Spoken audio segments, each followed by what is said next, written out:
It is just after 8 o'clock on a cold December morning in 1917, and the harbor city of Halifax, Nova Scotia, is waking up. Ships sit at anchor in the still water. Stevedores and dock workers are heading down to the wharves. Children in the working-class North End are on their way to school, cutting through back alleys and along the railway tracks. The air smells of coal smoke and salt.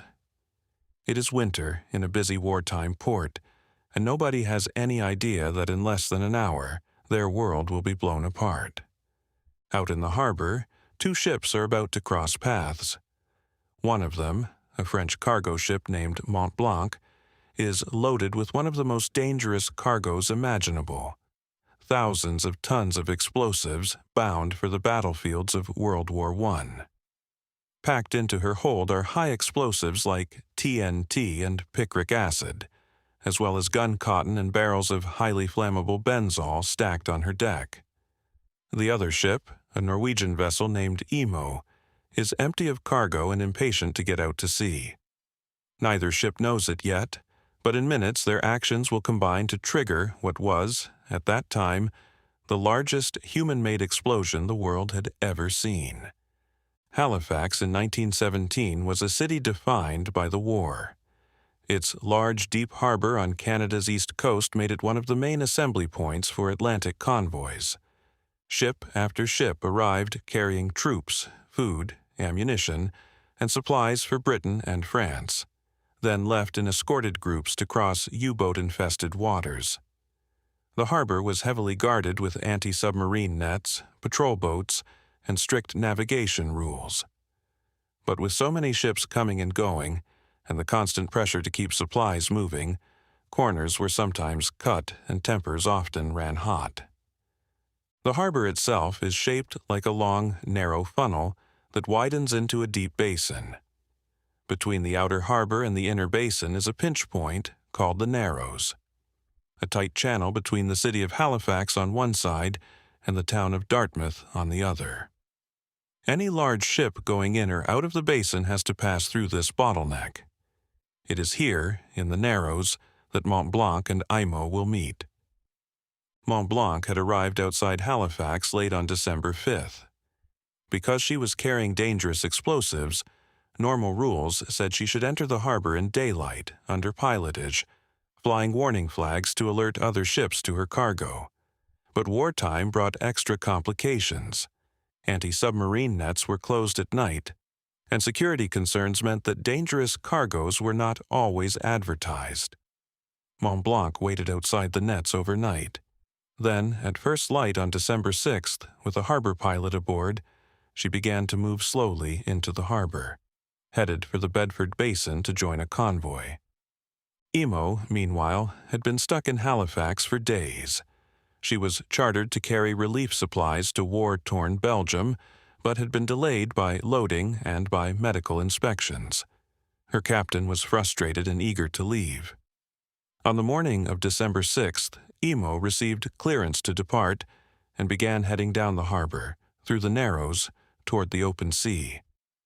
She was riding high in the water because she carried no cargo, just ballast and fuel, and she picked up more speed than was ideal for the tight channel. The rules of the road in the harbor were simple in theory. Ships were supposed to keep to their starboard, or right-hand side, and use whistle blasts to signal their intentions. But in practice, in a crowded wartime harbor, ships often cut corners or sailed where it was most convenient. As Mont-Blanc came into the Narrows, she kept to the Dartmouth side at slow speed, wary of her load. Imo, coming the other way, drifted over toward the same side, trying to pass another ship. The two vessels saw each other and began an exchange of horn blasts. One blast meaning, "I intend to keep to my side," two blasts meaning, "I am altering course to port," and so on. But the signals were misunderstood or ignored. Imo continued too far to the wrong side of the channel. Mont-Blanc, desperate to avoid a head-on collision, slowed and turned, trying to cross Imo's bow and get back to the Halifax side. For a moment, it looked like they might just scrape past each other. Then Imo's engines were thrown into reverse.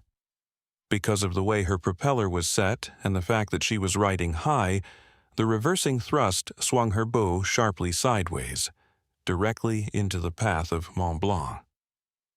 At 8:45 a.m. in the Narrows, the two ships collided. It was not a high-speed crash. In fact, they were barely moving compared to open-sea speeds, but it was enough. Imo's steel bow punched into Mont-Blanc's starboard side near the forward hold, crushing plates and smashing some of the benzol barrels on deck. Benzol began to pour across Mont-Blanc's deck, running into the holds and dripping down the side. As the two ships pulled apart, metal scraped against metal. The friction threw sparks. In a split second, the benzol vapor ignited. Flames raced across the deck, licking at the stacked barrels and reaching down into the cargo holds where tons of explosives sat waiting. On board Mont-Blanc, panic erupted. The captain and crew knew exactly what was in their holds and what a fire could mean. But almost no one else in the harbor did. Mont-Blanc was not flying flags, indicating she was loaded with explosives. To people watching from shore, it was just a ship on fire. The crew had no firefighting equipment that could possibly deal with burning fuel and volatile explosives. Realizing the situation was hopeless, the captain ordered everyone to abandon ship. They scrambled into lifeboats and rowed frantically toward the Dartmouth shore, shouting warnings in French that most people on shore could not understand. Behind them, Mont-Blanc drifted, burning like a giant torch, slowly moving toward the busy waterfront of Halifax's north end. The fire drew people like a magnet. Dock workers, sailors, and civilians dropped what they were doing and rushed toward the waterfront to get a better view.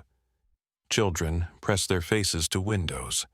People climbed up onto roofs and balconies to watch the spectacle of a large ship ablaze in the harbor. Few realized they were staring at what was essentially a floating bomb. For about 20 minutes, Mont-Blanc burned. The benzol and other flammable liquids fed the flames, sending black smoke into the clear winter sky. Barrels began to heat up and explode, rocketing into the air like grotesque fireworks. The fire reached deeper into the ship, getting closer and closer to the main holds where TNT and picric acid were stored. At 9:04 a.m., the inevitable happened. The fire reached the main cargo, and Mont-Blanc exploded. The blast was unimaginably powerful. In a fraction of a second, the ship was torn apart. The explosion released energy equivalent to thousands of tons of TNT, sending a fireball and shockwave ripping through the harbor and across the city. The air itself seemed to turn solid and then shatter. Within a radius of more than a mile and a half, almost every building was destroyed or severely damaged. Entire streets in the North End simply disappeared, replaced by piles of kindling and shattered bricks. Houses collapsed on top of their sleeping or breakfast-eating occupants. Factories and shipyards were flattened. A theater, a sugar refinery, a railway station, all smashed. The force of the blast hurled fragments of Mont-Blanc across vast distances. A massive piece of the anchor was found more than 3 kilometers away. A gun barrel landed on the Dartmouth side. The ship's hull was simply gone, vaporized or scattered. A blinding flash accompanied the explosion. Many people who had been standing at windows watching the burning ship were looking directly toward the blast when it occurred. The shockwave shattered glass at incredible speed, sending shards flying like knives. Hundreds of people were instantly blinded or badly injured in their eyes. As if the explosion itself was not enough, the shockwave pushed a wall of water outward in the harbor, creating a local tsunami. This wave flooded nearby shoreline communities and surged up into creeks and inlets, adding drowning to the list of horrors. On the waterfront, rail cars were thrown into the sea, and ships were lifted and dropped. The human toll was catastrophic. In seconds, more than 1,600 people died. They were killed by collapsing buildings, flying debris, the blast's overpressure, or the firestorm that followed. Thousands more were injured, burned, crushed, cut, or blinded. Some later estimates put the death toll close to 2,000, with around 9,000 people injured. Many bodies were never recovered, either incinerated in fires or lost in the harbor. The north end of Halifax, a working-class district of wooden houses and tenements, was almost entirely wiped out. Street after street was reduced to rubble and splintered timber. About 6,000 people were left homeless. In total, more than 12,000 buildings in Halifax and Dartmouth were damaged or destroyed. Hardly a pane of glass remained intact in either city. In the immediate aftermath, there was confusion and chaos. Many survivors were dazed or wandering, covered in dust and blood, searching for loved ones. Hospitals were overwhelmed within minutes, their corridors jammed with the wounded. Doctors and nurses worked without rest, operating in hallways, on tables, wherever there was space, often without enough supplies. Churches, schools, and public buildings were turned into temporary morgues and shelters. And then, as if nature itself wanted to make things even harder, the weather turned. The day after the explosion, a fierce snowstorm rolled in, dumping heavy, wet snow over the shattered city. Rescue efforts that were already slow, due to wrecked roads and fallen telegraph lines, were now hampered by deep snow and freezing temperatures. People trapped in rubble faced hypothermia as well as injury. Yet, even in the midst of this nightmare, help began to arrive. The first aid came from within Nova Scotia itself, as doctors, nurses, and volunteers traveled by train and car toward Halifax as soon as they heard the news. Then, help began streaming in from farther away, from New Brunswick, from central Canada, and notably from Boston and the New England states. Trains loaded with medical supplies, blankets, and food rattled through the winter landscape toward the devastated city. Boston's role in the relief effort became particularly famous. The state of Massachusetts rapidly organized a large relief train, sending doctors, nurses, and supplies. This act of generosity has been remembered ever since. Every year, Nova Scotia sends a Christmas tree to Boston as a thank you, a living symbol of the bond forged in tragedy. In the weeks that followed, Halifax set about two massive tasks: caring for the injured and homeless, and dealing with the dead. Temporary shelters were built, often simple wooden barracks and tar paper shacks, to house families who had lost everything. Mass funerals were held. A special register of fatalities was created to record the names and circumstances of those who died from the blast and its aftermath. Identifying bodies was difficult. Many victims were unrecognizable, and several hundred remained unidentified.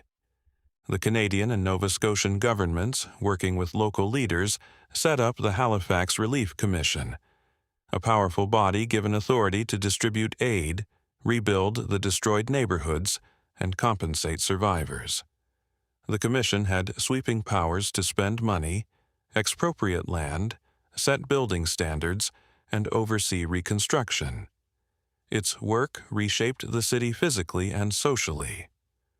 One of the most visible results of the Commission's work was the rebuilding of the North End. Instead of simply recreating the old pattern of wooden tenements, planners designed a new neighborhood with sturdier, fire-resistant homes. The most famous of these is the Hydrostone district, built with stone and concrete blocks, laid out in orderly rows with green spaces. This new neighborhood was meant to be safer, more modern, and more resistant to future fires and disasters. But while the relief and reconstruction efforts were impressive in scale, they were not free from injustice. Some communities, particularly Black Nova Scotians and other marginalized groups, faced discrimination in how aid and compensation were distributed. In some cases, officials were skeptical of claims from Black families, reduced their compensation, or cut off their food and rent support more quickly than they did for white families. The explosion did not erase pre-existing racial inequalities. In some ways, it reinforced them. In the legal aftermath, the question of who was to blame for the explosion went to court. Initial inquiries pointed the finger primarily at Mont-Blanc, arguing that she bore the responsibility for carrying a dangerous cargo and for choices made during the approach to the Narrows. Later, appeals and investigations, however, spread the blame more evenly between Mont-Blanc and Imo. The courts ultimately concluded that both ships had violated navigation rules, and that the collision was the result of errors on both sides. Beyond assigning blame, the Halifax explosion had a profound effect on maritime safety and urban planning. The scale of the disaster underscored how catastrophic the failure of a single ship or industrial facility could be in a densely populated area. After Halifax, ports and cities around the world took a harder look at where dangerous cargoes were handled, how they were labeled, and how close they were allowed to come to residential neighborhoods. Regulations on munitions transport were tightened. The importance of proper signaling, pilotage, and speed limits in crowded harbors was reinforced. For the people of Halifax, the explosion became a defining moment in the city's identity. The survivors carried physical and emotional scars for the rest of their lives. Families were torn apart. Entire generations in some streets were wiped out. Yet the city rebuilt. Children who had lost parents grew up in the new houses of the Hydrostone. Businesses reopened. Life slowly resumed. Over the decades, the story of the Halifax explosion was retold in books, in museums, in classrooms, and in annual commemorations. On the morning of December 6th each year, the city pauses for a moment of silence at the time of the blast. Memorials and plaques mark sites connected to the disaster. The Nova Scotia Archives maintains records, photographs, and lists of those who died, ensuring they are not forgotten. And still, a century later, the Halifax explosion speaks to issues that remain relevant today. It is a story about the intersection of war, industry, and everyday life, about how decisions made in boardrooms and naval offices can ripple down to children walking to school.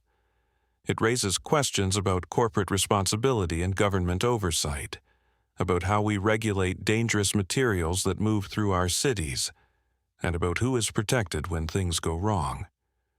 Most of all, it is a story that reminds us that disasters are not only about dramatic moments like a blinding flash or a crashing wave. They are also about what comes after, who gets help and who does not, how a community heals or fails to heal, and what lessons are learned or ignored. The people of Halifax in 1917 woke up expecting an ordinary winter day. Instead, they became witnesses and victims of one of the most powerful explosions ever to strike a city.